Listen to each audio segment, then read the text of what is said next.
Good morning, students. Today we will complete exercise 9.1. Let us start with question number 10. Two poles of equal heights are standing opposite each other on either side of the road, which is 80 meter wide. Beta, suppose this is the road 80 meter wide. Now, two poles of equal height are standing opposite to each other. मतलब बिल्कुल एक दूसरे के opposite सामने हैं, दोनों की height same है. सो if I say that the height A B is h, then height C D is also h, and this is the road which is 80 meter wide on either side, मतलब road के दोनों तरफ. Now the second statement says from a point between them on the road.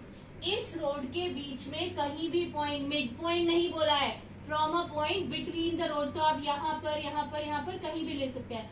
Suppose I have taken this, तो let me name this point as E. From a point between them on the road the angle of elevation of the top of the poles are 60 degree and 30 degree respectively.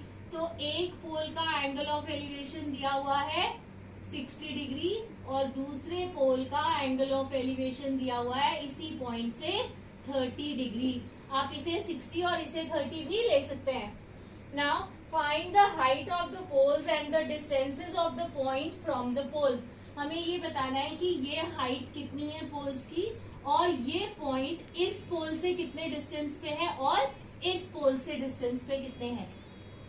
So now let us do the question. Now students, how we will start? दो right triangle देख लेंगे, A B E है and C D E है.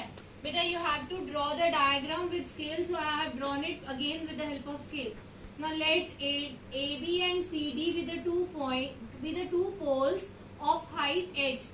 हमने मान लिया कि ये ए बी हाइट h है इसकी और सेकेंड पोल है उसकी भी हाइट h है क्योंकि दोनों सेम हाइट के बोले हुए थे. And E is the point between them. तो E is the point between them और इतने अगर E पॉइंट है तो इतने डिस्टेंस को हमने x मान लिया. तो रिमेनिंग डिस्टेंस ये टोटल 80 है तो रिमेनिंग क्या हो जाएगा, ED क्या हो जाएगा 80 minus x. So I have written here let B is equal to x then D is equal to 80 minus x. From right triangle ABE what is tan 30 degree. tan 30 degree is equal to h by x. Tan 30 degree 1 by root 3. So 1 by root 3 is equal to h by x. From here we can get the value of x as h into root 3. So I have written here x is equal to root 3h. Now from the second triangle CDE, tan 60 degree is equal to h by 80 minus x. h by 80 minus x. Tan 60 degree root 3. Now after doing cross multiplication, root 3 into 80 minus x is equal to h और root 3 into 80 minus root 3h. यहाँ से x की जो value है यहाँ from 1 वहां पर आप लिखेंगे from 1. हमने ये root 3h पुट कर दी. Now opening the bracket root 3 into 80 80 root 3 minus root 3 into root 3 3h is equal to h. Taking this 3h to other side it becomes 4h. So 80 root 3 is equal to 4h. h is equal to 80 root 3 upon 4, which gives me 20 root 3. So height of the pole is 20 root 3 meter. Also they have asked us the distance of the point from both the poles. That means we need to find the distance x and 80 minus x. Now again from 1 x is equal to root 3h. So x is equal to root 3h. तो root 3 into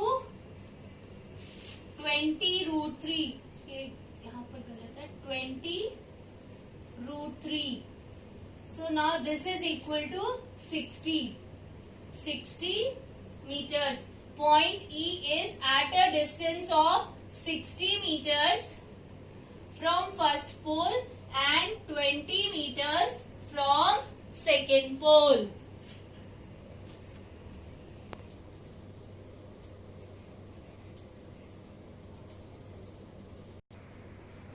Question number 11 you will do yourself. Beta diagram is given in the book. but in exam diagram will not be given. Now let us start with question number 12. From the top of a 7-meter high building, so there is a building which is 7 meter high. So let AB be the building, or height of the building is 7 meter. The angle of elevation of the top of the cable tower is 60 degree. बेटा from the top of the building, building का top ये है, यहाँ से angle of elevation of a cable tower, इसका मतलब cable tower को यहाँ से ऊपर की तरफ देखा जा रहा है बिकॉज एंगल ऑफ एलिवेशन है. So suppose this is the tower. मैं ये हाइट थोड़ा सा कम कर देती हूँ. A B from here the angle of elevation is given to B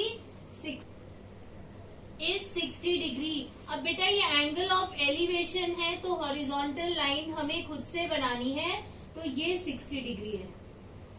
ये हमारे पास बिल्डिंग है और क्वेश्चन में कहा हुआ है बिल्डिंग के टॉप से टावर के टॉप को देखा हो गया और एंगल ऑफ एलिवेशन बना 60 degree. Suppose this is the tower, CD is the tower. And in the next line it is said and the angle of depression of its foot is 45 degree.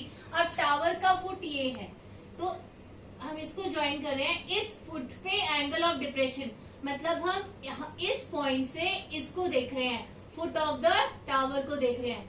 We have set angle of depression क्योंकि ऊपर से नीचे देखा जा रहा है and it is always made with horizontal line. So this angle is 45 degree. And alternate angles are equal, so this is also 45 degree. We have to tell that we have to find determine the height of the tower. हमें tower की height बतानी है. Tower की height कितनी है बेटा? अब ये AB अगर 7 है तो यहाँ तक ED भी 7 होगी. ठीक है. Now from this triangle we can find this base. Now this base BD is equal to this AE. अब दूसरा राइट ट्राइंगल हमारा ये वाला बन रहा है और ये बन रहा है, इसको तो हम यूज कर चुके. अब ये ले लेते हैं. इस ट्राइंगल में ये AE और BD इक्वल है. इसको यूज करते हुए AE को और 60 डिग्री को यूज करते हुए we will find CE. Then we will add CE plus 7 to get the height of the tower. So now we will write let AB be the building and CD be the tower.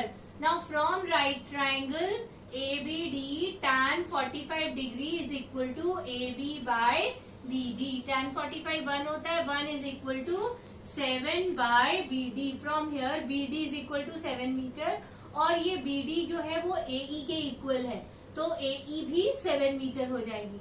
Now from right triangle CEA या AEC, from right triangle AEC tan 60 degree is equal to CE by AE. वहां पर मैंने CE by AE लिखा है. So √3 is equal to CE by 7. अभी हमने AE को 7 लिखा था which was equal to BD. तो यहाँ पर 7 आ गया, क्रॉस मल्टीप्लाई करेंगे. CE is equal to 7 √3. So height of the tower is equal to CE plus ED. CE हमारे पास 7 √3 आई है और ED 7 थी तो 7 कॉमन ले लेंगे. √3 plus 1. So height of the tower is 7 into में √3 plus 1 meter. Now coming to question number 13, it says as observed from the top of a 75 meter high lighthouse from the sea level, the angles of depressions of two ships are 30 degree and 45 degree. बेटा जैसे these suppose this is the sea, तो हम sea level के ऊपर वाले point को straight मान के तो अब हम ऐसे लाइट हाउस ले रहे हैं. Now it is said it is the height of the lighthouse is 75 meter from the sea level. मतलब ये जो लेवल है sea का, यहाँ से लाइट हाउस की जो हाइट है वो 75 मीटर है. So from the edge observe from top of a 75 meter lighthouse, तो ऑब्जर्वेशन कहाँ से हो रही है? Top of the lighthouse. तो ए पॉइंट से ऑब्जर्व कर रहे हैं. क्या ऑब्जर्व कर रहे हैं? 2 शिप्स. यहाँ पर शिप एक है और दूसरी शिप यहाँ पर है. Now it is said the As observed from the top of a 75-meter lighthouse from sea level, the angle of depressions of the same of the two ships are 30 degree and 45 degree. दो ships हैं, एक का angle of depression 30 degree है और एक का angle of depression 45 degree है. अब बेटा शिप के बारे में भी बताया जाता है कि दोनों शिप इसी तरफ है या एक इधर है और एक इधर है, क्योंकि सी तो यहाँ तक है. तो हमें ये भी बताया जाता है कि शिप की पोजीशन कैसे है. So in the second line it is said, if one ship is, so now if it is written, if one ship is exactly behind the other on the same side of lighthouse, मतलब light house की दो side है, एक ये और एक ये. तो लाइट हाउस की सेम साइड में अगर हम ये साइड ले रहे हैं तो दोनों शिप इसी साइड में है. एक शिप यहाँ पर हो गई, दूसरी इसके पीछे हो गई. तो यहाँ से एक शिप को देखा जा रहा है नीचे की तरफ, तो एंगल ऑफ डिप्रेशन है. तो एंगल ऑफ डिप्रेशन है तो हमें हॉरिजॉन्टल लाइन मार्क करनी है, ये जरूरी है. अगर आप नहीं मार्क करें तो इसका मतलब आपका क्वेश्चन गलत है. दूसरे शिप को ऐसे देखा जा रहा है यहाँ पर.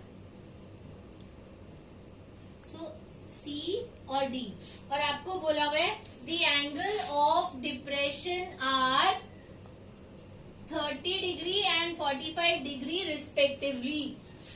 तो बेटा जो आपके पास ये छोटे वाला एंगल है ये 30 डिग्री होगा और बड़े वाला एंगल 45 डिग्री होगा. तो आपके पास आप ये वाले एंगल को 30 डिग्री रखोगे और ये वाले एंगल को 45 डिग्री रखोगे. This by using alternate theorem, कि ये वाला एंगल इसके ये पैरेलल है ग्राउंड के, तो ये एंगल 30 है तो ये 30 होगा. बड़े वाला एंगल 45 है तो ये 45 होगा. Now they are asking us to find the distance between the two ships. हमसे पूछा जा रहा है कि distance between the two ships क्या है. Now distance is CD, तो हमें CD find करना है. So let us do it from,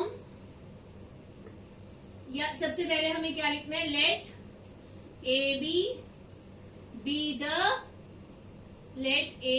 the lighthouse and C and D be the two ships. अब हमें दो राइट ट्राइंगल देखने हैं. One is right triangle ABC and other is right triangle ABD. हमें CD पूछा हुआ है. Now what is CD? Equal to BC plus BD minus BC. So now first we will find BC from triangle ABC. Now from right triangle ABC, tan 45 degree is equal to AB by BC. अब tan 45 degree क्या होता है 1 और AB क्या है 7 by BC. So from here we get BC is equal to 75 meter. Now the other right triangle is ABD. So we will write from right triangle ABD, tan 30 degree is equal to AB by BD. AB by BD, tan 30 degree 1 by root 3 is equal to AB 75 by BD. From here we get BD is equal to 75 root 3. अब हमें find करना है CD. तो CD is equal to BD minus BC. वो भी आप कर सकते हो और हम ऐसे भी लिख सकते हैं कि BD की जगह हमने BC plus CD लिख दिया. From here BC को 75 लिख दिया plus CD is equal to 75 root 3. So CD is equal to 75 root 3 minus 75 common root 3 minus 1. So distance between two ships is 75 root 3 minus 1.